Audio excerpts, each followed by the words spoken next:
Sports से जुड़ी किसी भी छोटी या बड़ी अपडेट के लिए सब्सक्राइब करें स्पोर्ट्स तक और साथ ही किसी भी नोटिफिकेशन को पाने के लिए बेल आइकन को दबाना ना भूलें। Farokh Engineer needs no introduction, and he played his cricket in a fashion which is something that we can see in a lot of Indian cricketers of the day. And India is off to Australia, and how should India go about it? Farokh, sir, your thoughts? Many think this is India's best chance to beat Australia in Australia. Absolutely, yeah. If we don't beat Australia this time, we'll never have a better chance. Two of the topmost players, David Warner and Steve Smith, are missing. Big names, these are big names, and big gaps in the Australian team. The Australian team is a depleted team. I think it's the worst Australian team that I've seen. Australia have always been cricket champions, very, very good side, fierce competitors. Even these guys are fierce competitors, make no mistake. And Aussie will give his heart out, and try. But India are far better equipped than any time ever before. Virat Kohli is a great captain. We've got a great side, and I think we're superior to Australia in every department of the game. So we should beat them convincingly. There's always a lot of verbals when Australia is involved. Interestingly, from both the sides, there are talks. Australia recovering from that Sandpaper Gate scandal, saying that we'll play it a bit differently. Do you see it going that way? No, I don't think we'll. In my time, we used to give it better than what we got. Right. There's no need for that.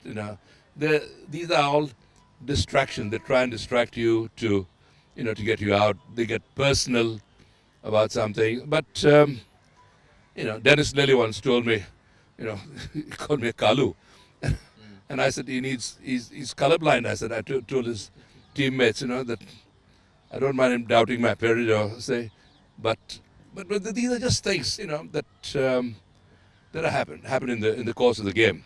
Australia have been known for that, but I think we should ignore all of that. They play hard. We know that Australia play hard, which is fine. But can they play a different brand of? Not a different brand of player, but will they be able to play differently? Because that's the word coming in from the Australian dressing room, that there'll be less talk around this time. Well, baate karte. They do a lot of talk. A lot of verbals will be going on, as always. To keep a Australian quiet is like keeping a Parsi quiet. I think. They love talking, but they love sledging. They love to distract you. They'll try their best. But I think we should do our bat, do the talking, and the ball. Bat and the ball should be the winner of the day. Also, you think the Indian cricket teams of the modern day deal with sledging a lot differently? They have their own share to give back as well? Yeah, they're used to it now more, playing international. But with competitions like IPL and all that, there's more friendly atmosphere. A lot of Australians play, with Hardik Pandya or, with Kohli and all that. So the atmosphere in the dressing room is different also. So they won't be as harsh or personal or be spiteful as they were before. Because they will think that, come on, we got to share a dressing room with this guy again. So I don't think that'll be that. I don't think we got to worry about that at all. We are a far better team than the Australian team, and we should have no problem beating them. But don't be complacent. Don't be complacent. The Aussies are fighters, and they will fight at every opportunity.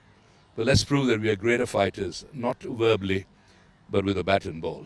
What is it that gets the best out of a Virat Kohli in Australia, you think? Virat is a world-class batsman, and Australia is the favourite hunting ground. So I see no reason. Virat will be Virat himself, a great player. He's the best batsman in the world today. And he should show Australia once again that, that he's the top man in the world. He's the best batsman in the world. So, and with Warner and Smith, Australian side is depleted. The bowlers are not up to the mark as they were before. Then they haven't got a Glenn McGrath or a Brett Lee in their side. They've got pretty ordinary bowlers, I think. The spin attack is very ordinary. So I think we should outplay them. But we shouldn't be complacent. That's the main thing. You're confident about the Indian bowling attack as well, because they say it's a little more difficult to purchase wickets in Australia for the fast bowlers. Although India's got an improved fast bowling battery now. Not only fast bowling, but we got Yadav, who they can't pick, who the world can't pick. He bamboozled all the batsmen in England the first time they faced him. So we definitely should pick Yadav in the team. He's our trump card. And not to pick Yadav in the team is like the women's team not picking Mithali Raj, I think. But I don't want to comment on that. But Yes, he's a trump card, and we've got a good bowling attack. Good. We will miss Hardik Pandya, without a doubt. He's a very good all-rounder. Not only a one-day cricketer, he's a good Test cricketer too. Excellent fielder. Our boys are so much fitter these days, you know. So I think we match Australia in every department. We're superior to Australia in every department of the game. So if they play one spinner, you'd pick Yadav ahead of Ashwin. Sorry? If they pick one spinner, you'd pick Yadav ahead of Ashwin. No, Ashwin is a useful campaigner. Yadav and Ashwin should be our two spinners. You know, and it depends. Sydney, sometimes the ball turns. You know, you might pick Krunal Pandya. He's bowling well. Any bowler who bowls a good line and length. We got so many all-rounders in the team. You know, like Ashwin. He's not only a bowler, he's an all-rounder because he can get runs for you on Australian wickets. We want fighters. Ashwin is a fighter. But Yadav is a spin bowler on his own. He can bamboozle batsmen, he can win the game for you. And as wickets get turning, he'll be more and more useful. Finally, thoughts on your area of expertise, wicket keeping. Rishabh Pant's the preferred option, it appears. The right man for the job, and any piece of advice that you'd like to offer him with the bat. I would like to offer one piece of advice to Rishabh Pant. He goes for his shots a bit too early. He goes for that stupid reverse swing a bit too early. Don't try and reverse swing a ball that's pitched on the stumps, especially if it's a half volley or a yorker. That's suicide shot to play reverse. Get your eye in. You can play a reverse swing if the ball is missing the stumps. But there is no need to play reverse swing. You can bat properly. He's too good a player to take unnecessary risks. You know, I used to take a lot of risks. So people will say, look who's talking. And I used to love hitting the ball and hitting it hard. I wasn't satisfied just stroking it to the fence. I wanted to hit the fence and come back. You know, that was my way of playing. But they play so much cricket these days. The bats are so much better. You know, the cricket equipment is so much better. You don't have to hit the ball. You just got to time it and it'll go like a rocket. Better short selection from Rishabh Pant in Australia, and are you happy with his keeping abilities? Yes, I'm happy with Rishabh Pant. Sorry about young wicketkeeper. You know, Parthiv is 35, still going strong. He's very fit. I have no qualms about them picking Parthiv. You pick the best man on the day, you know. But I wish the selectors would be someone who have played more Test cricket, and you know, people like that.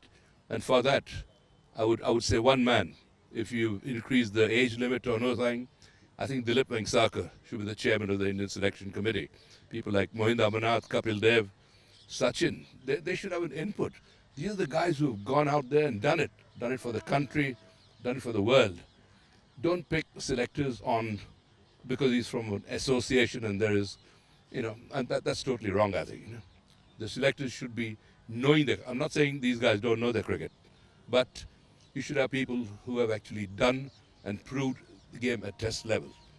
You know, there should be a rule that a selector should have played a minimum of 20-25 Test matches and done it at the highest level instead of going who belongs to which association and all that.